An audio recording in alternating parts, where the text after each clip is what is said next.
Assumir o controle da própria vida é o desejo de qualquer pessoa que está realmente interessada nela.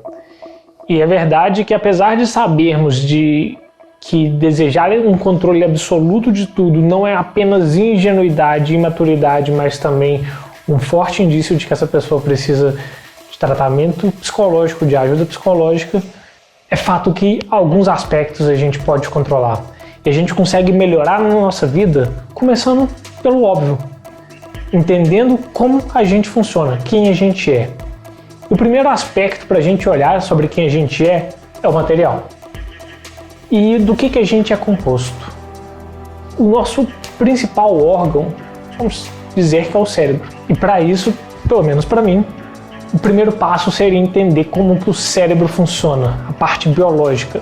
Ignorar isso seria maluquice. Só que, calma, aqui eu não estou falando de anatomia e onde fica qual parte do cérebro e etc. Pelo menos não por enquanto. Porque eu creio que o seu interesse aqui não é saber anatomia, mas saber como que o cérebro comunica com o mundo e como usá-lo para melhorar o seu dia a dia. Afinal de contas, o cérebro é um mapa de experiências.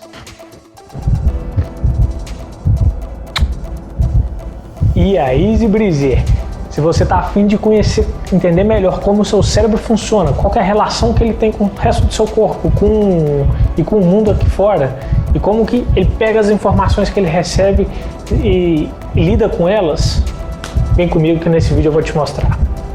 Bora!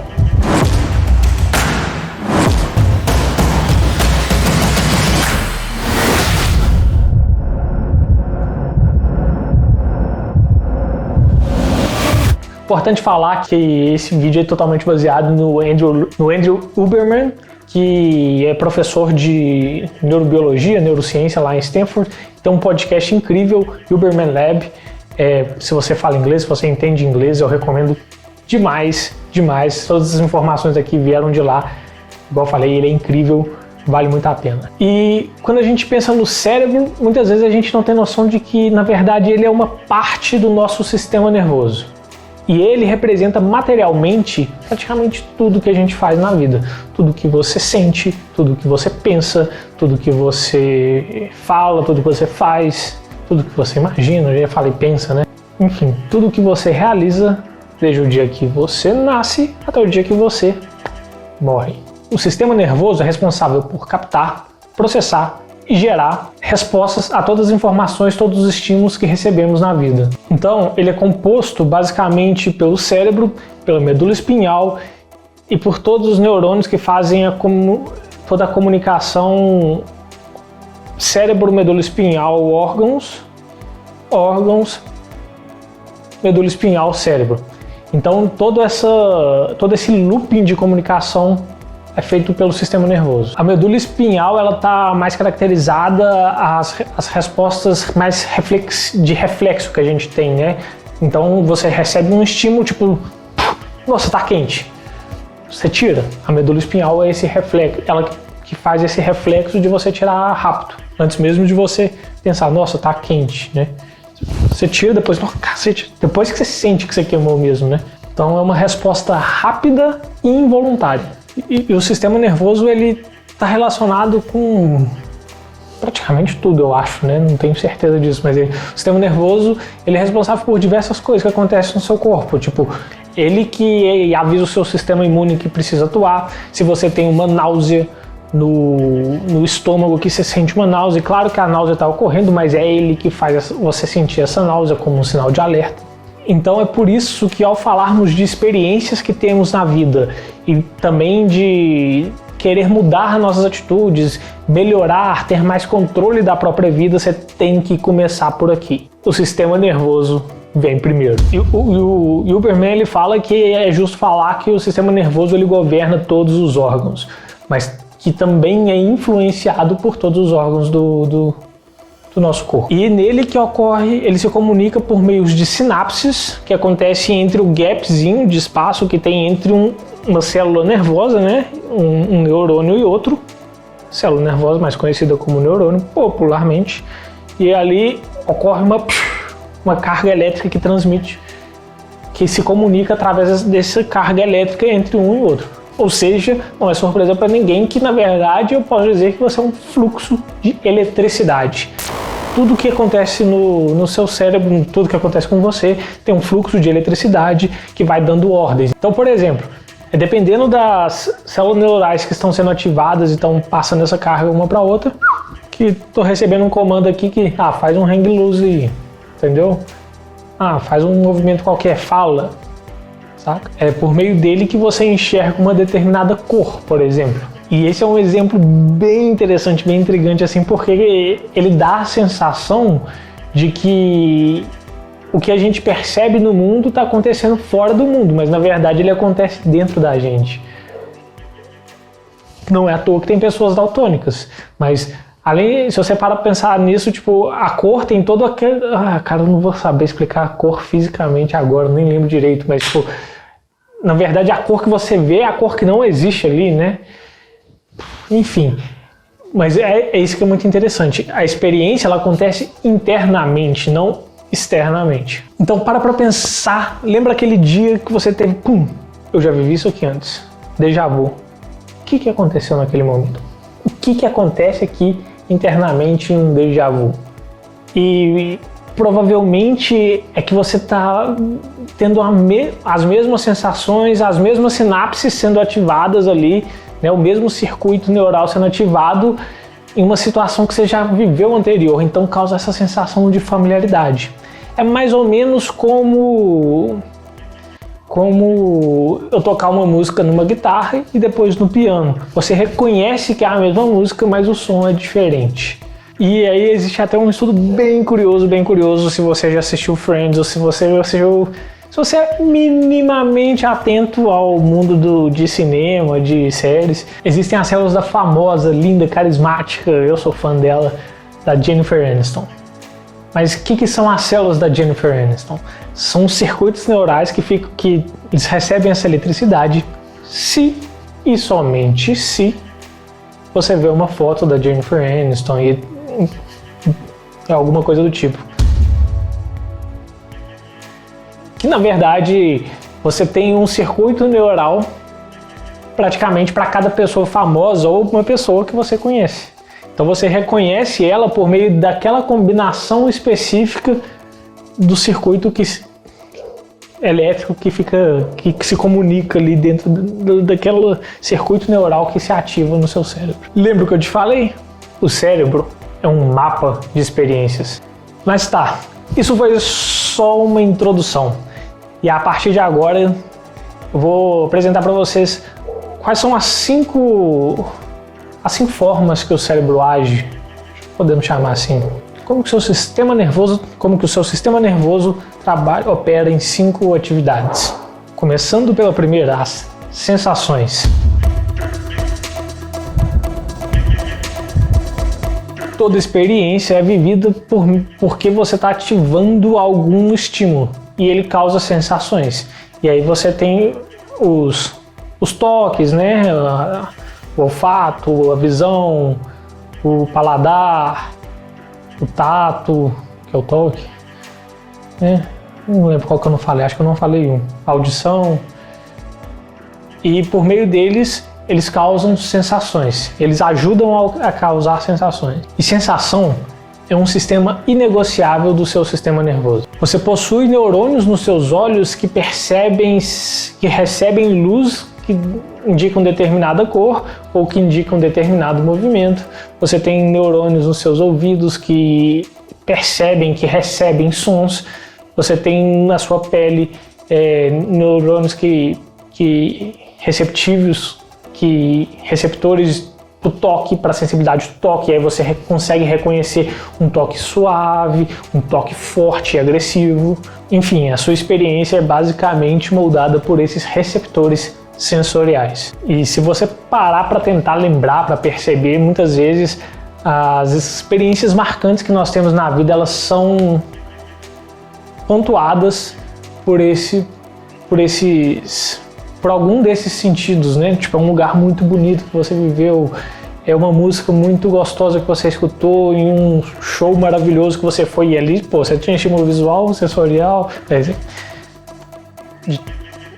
sensorial, sei lá, auditivo, dependendo se você comer uma coisa gostosa ali, então, tipo, e quanto mais coisas você consegue reunir isso, até as empresas perceberam isso, quanto mais, as grandes empresas, né, quanto mais aspectos sensoriais você reúne em um produto, na sua marca, na experiência que você oferece para o seu cliente, mais marcante torna e mais apaixonado ele tende a ser pela sua marca, né? Tem até um TED bem legal sobre isso. Só que não quer dizer também que porque a gente percebe essas coisas que a gente percebe tudo o que acontece no mundo. O sistema nervoso de alguns animais conseguem captar, processar e gerar respostas que a gente não consegue. Então, uma cobra, por exemplo, ela usa infravermelho. Ela tem receptores de infravermelho. E normalmente ela não vê tipo a forma como a gente vê das pessoas. Ela vê aquele calor. Já viu aquele mapa de calor de jogo de futebol? Aquela câmera que detecta só mapa de calor? É mais ou menos como uma cobra enxerga. E ela usa aquilo como o principal norteador dela, sei lá como que eu vou dizer. Mas é até incrível, porque existem tartarugas, né, que têm receptores de campo magnético. Então elas recebem elas percebem o campo magnético no seu sistema nervoso e elas se orientam por isso. E aí elas, por causa disso, elas conseguem fazer aquele processo de uma vez na vida ela nasce no lugar que ela nasceu, ela consegue ir para aquele lugar para botar os ovos, sair e morrer. Eu não lembro se é exatamente esse o processo, mas tem um negócio assim. E é incrível, porque tipo, simplesmente ela foi um lugar, ela nasceu naquele lugar, não voltou mais lá, foi viver. De repente ela volta para cumprir o ciclo importante para a espécie dela. Enfim, vamos para o segundo. Percepção.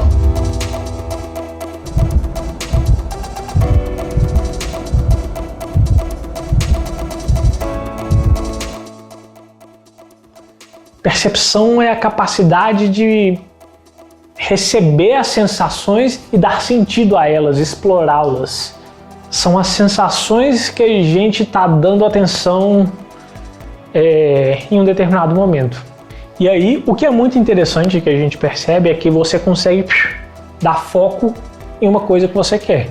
Então você consegue dar um foco maior na sua visão. Inclusive você consegue dar um foco maior em uma área específica do campo de visão que você está. Você consegue dar o foco no seu pensamento interno aqui e dar atenção para ele. Você consegue dar atenção maior para uma música. E nós temos até a multitarefa, que você tem a capacidade de dar atenção para mais de uma coisa ao mesmo tempo. Claro que não na mesma qualidade, mas você consegue aumentar o número de atividades e difundir a sua atenção para mais de uma coisa. Para o nosso objetivo, pelo menos, a grande importância que tem da atenção é esse controle que a gente consegue dar, principalmente se estiver descansado. Se você não estiver em um estado reativo, né, que sua amígdala vai estar mais... Você precisa mais de um controle, córtex pré-frontal. Então, mas se você consegue trazer luz para onde você deseja, é como se você tivesse como se fosse um teatro aí, e você joga a luz no ator principal. O ator principal é onde está a sua atenção. Isso é muito importante para melhorar a sua produtividade, para melhorar aprendizado e coisas que você quer da sua vida, que eu vou ensinar mais para o final do vídeo. E talvez, pelo menos para mim, assim, acho que para a maioria, você percebe esse dar atenção especificamente quando você vai tentar meditar e aí de repente, você tava com o pé no chão e você não percebe que seu pé tava no chão. Tem tanta coisa acontecendo que você não tá dando atenção às coisas que você tá recebendo, que você tem estímulos, mas seu foco não tá ali. E aí de repente na meditação você vai fazendo isso, você percebe as partes do seu corpo, percebe sua respiração, percebe como que está a batida do seu coração e assim vai. E é um exercício Dificinho, né? Dificinho. E só antecipando daquilo que eu falei, que eu vou falar um pouco melhor no final do vídeo, mas o que é importante de saber que existem duas diferenças de atenção. Então essa, que é a do top-down, ou seja, top em cima, down descendo, você vai dar o foco para aquela que você quer. Então começa na parte mais racional do seu cérebro, onde você tem o maior controle das suas atividades e exige de você um maior controle do resto do seu corpo. Você está com atenção. Às vezes você tem até um estímulo de querer fazer outra coisa, uma vontade ali, mas você consegue se controlar. Ali você está no domínio. Enquanto existe também a bottom-up. Bottom embaixo, né? Parte de baixo, up subindo. Que é, na verdade, é um movimento mais instintivo, mais desatento, né? Mais reflexivo. Percebe, mas você só reagiu ali, só aconteceu. Foi no fluxo, foi mais natural. O terceiro são as emoções.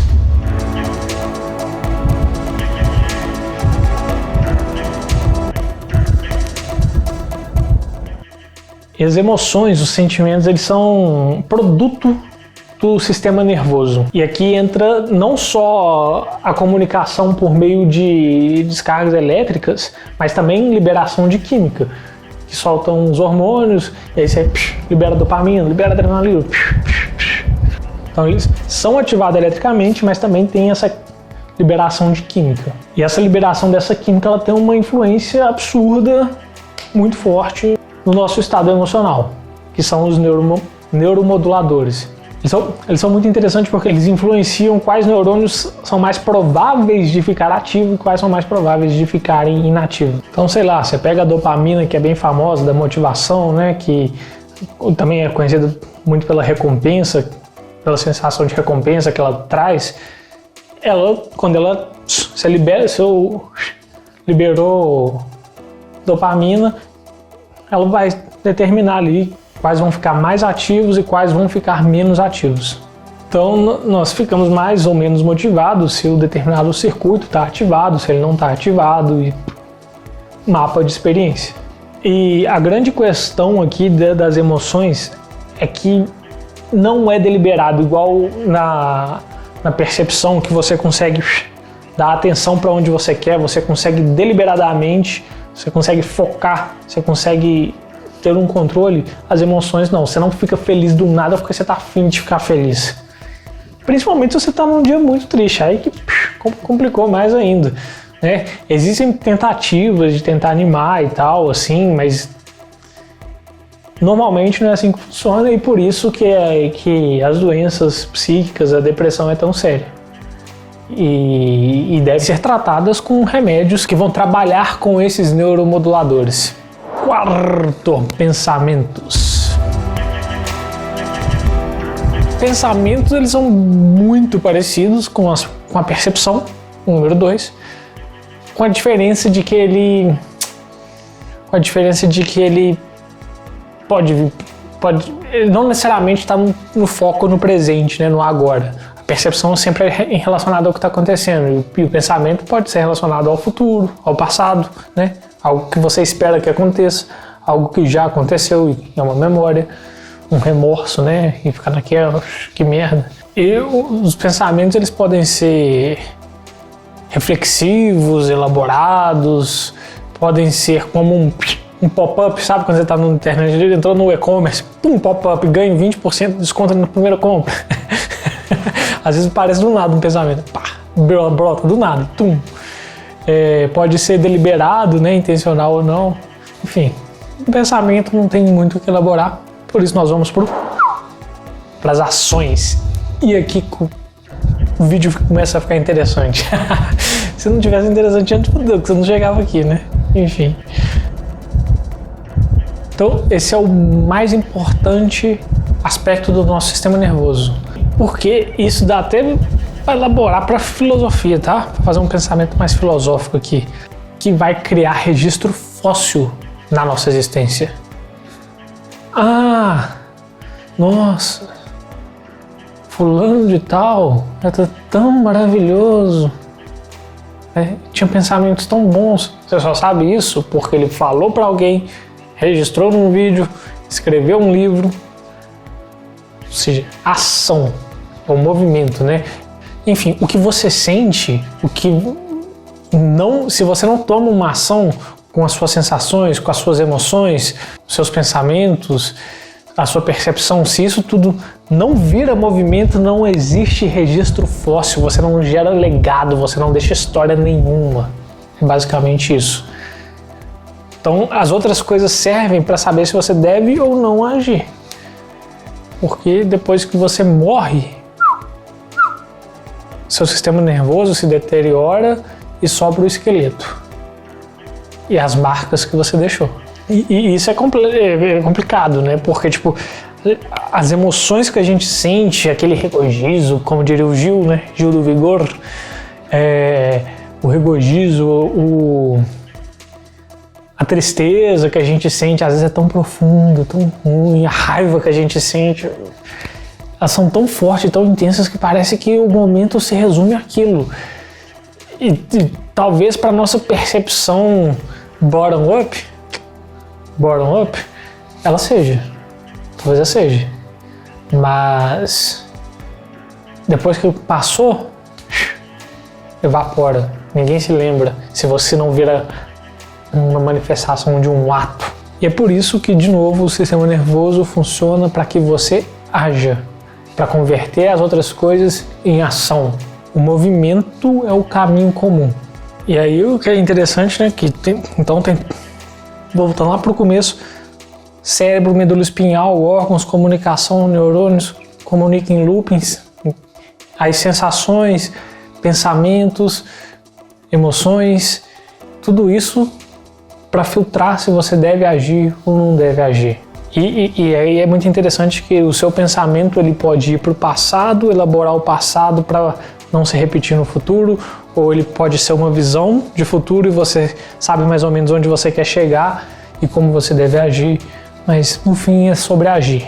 E aí até voltando ali para a percepção, para aquele exemplo, né? Começando a entrar naquela parte que eu falei que eu ia elaborar melhor. Por exemplo, então eu dei o exemplo do seu chefe tá te xingando, ou então alguém, sua namorada, seu namorado falando alguma coisa, pai, você tá putaça aqui. Eu não vou responder, eu não devo responder, eu não vou responder. Você tá tentando controlar aqui. A agitação interna acontece, mas é um processo top-down, igual que a gente falou aquela hora, né? E às vezes a impulsividade é um pouco o controle desse top-down. Uma criança e um adolescente, eles tendem a ter menos esse controle do que um adulto. Porque o cérebro não está totalmente maduro ainda. E isso tudo, e aí eu vou continuar a elaboração agora. Isso tudo nos leva para o sexto. Ai, Pedro, não era 5, era 5, mas 5 porque o importante é melhorar. E agora nós vamos usar esses aspectos para a neuroplasticidade. E o que é a neuroplasticidade? É o santo graal da neurociência. Nossa, neuroplasticidade é ótimo, nossa, é incrível, mudar o cérebro. É que assim, neuroplasticidade é um processo. Ela é um processo, ela é o que ela é. E ela pode ser tanto positiva quanto negativa, né? A partir do momento que o seu cérebro, né, o seu sistema nervoso descobre novos caminhos ali, ele aprende com eles e ele grava eles. Então, quando as pessoas falam a neuroplasticidade é uma coisa boa, imagino que o que elas querem é ter o controle maior de como ajudar, moldar o cérebro, né? De certa forma. Então, ela intencionalmente toma atitudes que vão fazer com que o cérebro funcione a favor do que ela deseja. Porque, tipo, só para deixar claro, um trauma de infância teve uma neuroplasticidade ali envolvida e provavelmente ele é muito ruim, ou só ruim, ou ruinzinho. Ou também tem seu lado positivo que, tipo, te deixou mais alerta para algumas coisas, depende. Mas, enfim, ela é o que ela é. Ela é um processo que acontece no cérebro. Então, ela é a habilidade para gerar novas conexões no seu cérebro e mudar um comportamento, e mudar uma resposta a uma experiência. E aí você precisa saber o que exatamente você quer mudar e qual que é o processo que você vai passar, o que você vai fazer para que isso aconteça. Quais os cinco aspectos anteriores que você vai usar ao seu favor. A neuroplasticidade ela ocorre com duas coisas. Primeiro, o primeiro momento que é muito importante é uma ativação, é um estado de alerta seguido por um estado de foco muito grande, trabalho duro ali, focado, e aí vem para o segundo momento, que na verdade é quando a neuroplasticidade acontece, que é no descanso profundo ou estado de not sleep, no sleep, né? Não sei como é que isso é em português, mas de não sono. É não sono profundo e de sono profundo também. Ah, como assim? O que é incrível que o Huberman fala que é incrível do cérebro, né, do sistema nervoso, é que a gente deliberadamente, intencionalmente, a gente fala assim, eu quero mudar alguma coisa, e você tem a possibilidade de mudar a partir da sua intenção usando um processo de top-down, né, que você vai precisar de foco, de controle, de intenção na atividade que você vai fazer e tipo, normalmente você não consegue fazer essas coisas, né, com outras partes do corpo. Quero que minha digestão melhore. Tá, você precisa de usar o seu cérebro e o seu conhecimento para talvez chegar nesse resultado. Mas você não chega e fala assim, você não tem um controle mais ou menos do seu estômago, né, do seu intestino. E aí então você precisa de uma motivação para desejar agir. Então você precisa de liberação de dopamina e principalmente adrenalina para entrar num estado de alerta antes de fazer aquilo que você quer que gere a mudança no seu cérebro. Então você entra no estado de adrenalina e de repente foco.